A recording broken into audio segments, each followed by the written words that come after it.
Kecelakaan lalu lintas kembali terjadi di jalur Poros Pantura Lamongan, tepatnya di Desa Ploso Wahyu, Kecamatan Kota Lamongan, Kamis siang. Kali ini kecelakaan melibatkan 3 kendaraan yang berlawanan arah. Kerasnya benturan membuat ketiga kendaraan mengalami kerusakan yang cukup parah.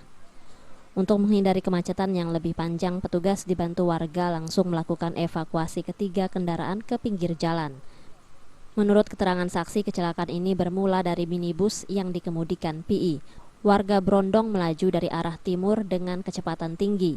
Saat di Desa Ploso Wahyu, tiba-tiba minibus oleng dan langsung menerjang trotoar hingga akhirnya menabrak truk yang dikendarai Sutarto, warga Kembang Bahu, Lamongan yang sedang menarik truk mogok.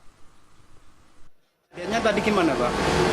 Ya mobilnya yang kijang itu tadi naik trotoar, nubruk saya yang digobrok.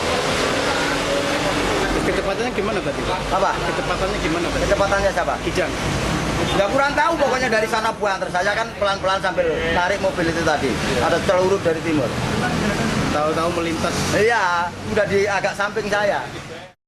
Akibat dari kecelakaan ini, arus lalu lintas dari arah Lamongan Babat dan sebaliknya mengalami kemacetan panjang. Arus kembali normal setelah ketiga kendaraan berhasil dievakuasi. Dari Lamongan, Jawa Timur, Muhammad Basoir melaporkan.